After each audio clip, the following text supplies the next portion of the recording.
She's on a winning streak, Brian remarked, unaware of how insensitive his comment sounded. Catching my glance, he quickly added, "But your happiness means more to me than any money, Karen. Brian and I have been together since I started working.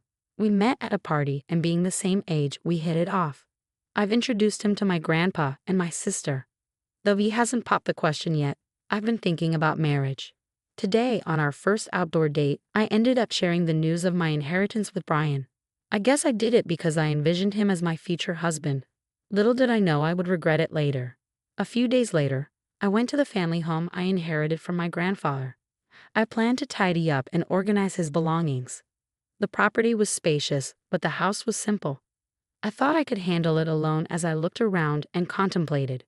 It's close to my job. Maybe I should move in here. Living peacefully with a cat doesn't sound too bad.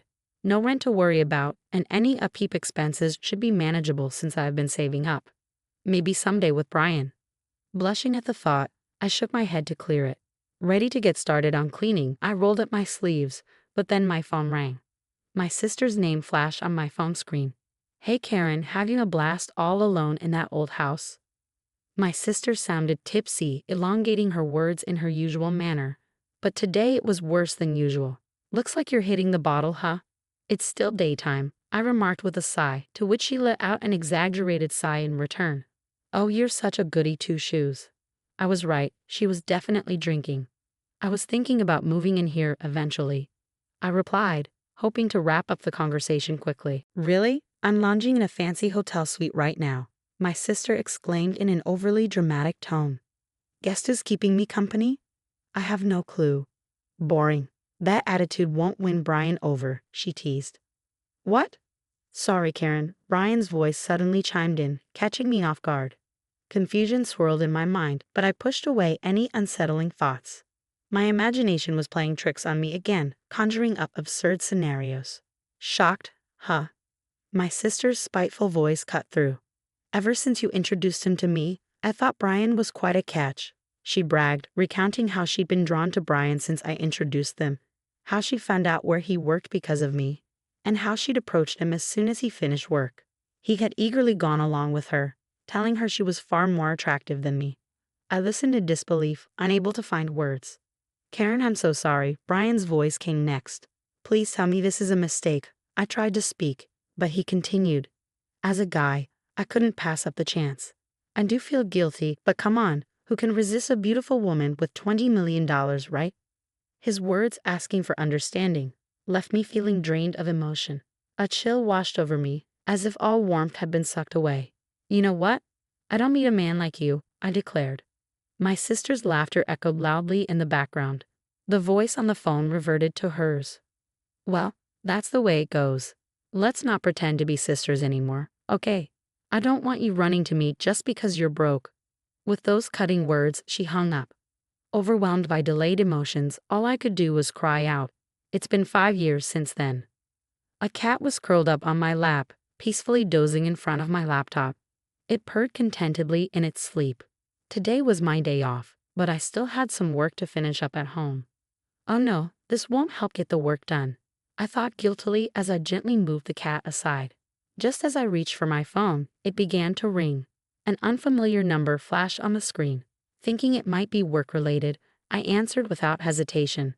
"Hey Karen, it's been ages." The voice on the other end greeted me, instantly recognizable as my sister's. I froze at the sound of her familiar tone. "It's me, Karen. I can tell by the way you say hello. After all, I'm your big sister." 5 years had passed, making Susan 34 now. I couldn't help but smirk at her unchanged manner of speaking. "You're still the same. By the way, I came home, and there's a hotel in its place. Did you sell the house?" "That's none of your business." "Ah, come on. It's a pretty fancy hotel, right? You must have made a good amount of cash." Growing irritated, I was about to hang up when she launched into chatter about her current situation. According to Susan, she'd blown through the inheritance in just 2 years and now found herself in significant debt. Even Brian, who she was still with, seemed to be struggling financially. I was left speechless. Honestly, I couldn't care less. "Sorry, but that's not happening," I replied calmly, despite Susan's yelling. I had always questioned why Grandpa had divided his estate that way. But on the day you took Brian from me and cut ties, I finally understood. I began to speak slowly. 5 years ago, when Brian ended things, I was devastated. After sobbing my heart out, I sat numbly in my room, lost in thought. I'm such a fool, I whispered, tears streaming down my face once more. My gaze fell on a painting I had crafted as a child and given to my grandfather. He had cherished it, framing it and displaying it with pride. With shaky hands, I retrieved the painting. Grandpa, as waves of nostalgia and loneliness washed over me, tears blurring my vision, I noticed something fall from the back of the frame. Picking it up, I realized it was a fresh sheet of notepaper addressed to me. I remembered how, as a child, I used to stick notes on the back of that frame, exchanging secret messages with my grandfather. It was like our family journal. Knowing I would inherit the house, he must have assumed I would find this note. I was grateful I noticed it. The thought of leaving it unnoticed sent shivers down my spine. To Karen, the letter began, dated just before my grandfather's passing. I knew you'd find this letter eventually. You're probably wondering why I divided my estate this way, giving cash to your sister and leaving you the old house and land. It may seem like I favored Susan, but that's not true. Despite appearances, I wanted to leave most of my estate to you, who cared for me until the end. Finally, everything clicked into place. Despite Susan's words, Grandpa valued me more, huh? I'm sure Susan's cruel remarks hurt deeply at the time. Despite my greater love for Grandpa, a pang of jealousy, I continued reading the letter. But Susan wouldn't be satisfied with a fair split. This girl, even as her grandfather, I must admit, she's terribly greedy. Just like her grandpa. She even stole my boyfriend. That's what I want to tell him deep down. I thought to myself, that's why I set things up this way. At first glance, Susan may seem to have gotten the better deal, but she won't pay much attention to your share. According to Grandpa's letter, the value of this land in our area keeps increasing due to ongoing urban development. It may not be worth Susan's $20 million yet, but its value will surely rise in the future. As I read further, my eyes widened in surprise.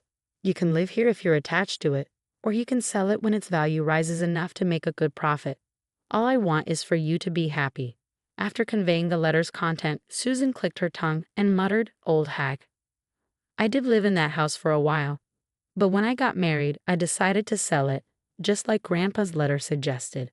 The land value had risen enough by then. I'm not lending you any money, Susan said, sounding frustrated. Then, as if struck by an idea, she added, "Hey, how about this? I'll give Brian back to you. Help out your sister. It's a good deal, right?" In that moment, something inside me snapped. Enough is enough. Grandpa took care of you, and yet you've shown no gratitude. I'm disgusted by that. You're not my sister anymore, and I'm already married. I don't need Brian, and I don't even want to see his face. Stay out of my life for good, I declared before hanging up. I quickly blocked her number, and my cat, sensing the tension, retreated to the bed. I scooped up my cat and whispered, "I'm sorry." Soon after, Susan and Brian barged into our old house. Were they trying to return Brian to me? They seemed to have misunderstood something, yelling about being my family, even though I had already sold the land and had no ties to it anymore. It's pretty straightforward for those two. I sold the land, and an inn was built on it. Therefore, I must be the owner of the inn. Naturally, the staff reported them to the police. They were arrested for damaging several items in the inn. Additionally, it was uncovered that they had engaged in marriage fraud for money in the past. It seems they'll be sent to prison together. I was also questioned by the police, but I quickly proved that I had no involvement. Since we were estranged, I was released. As my husband and I were leaving the station, we heard shouting and turned to look. There were Susan and Brian, looking completely different. Thankfully, they didn't notice us. Both of them had disheveled hair, worn-out clothes, and looked nothing like the people I remembered. Especially Susan, who never went without makeup and stylish attire, looked drastically different. They were likely being transferred to another location. As I watched them, a wave of melancholy washed over me. My husband and I exchanged a glance, and he offered his hand. I took it, and together we left the police station. "Are you all right?" My husband's eyes were full of concern as he looked at me. "I'm okay. I have you and our little one," I said, placing my hand on my slightly swollen belly and returning his smile. "There's a new member of our family growing inside me. Money is important, but there's something even more precious. That's what I want to instill in our child with you by my side."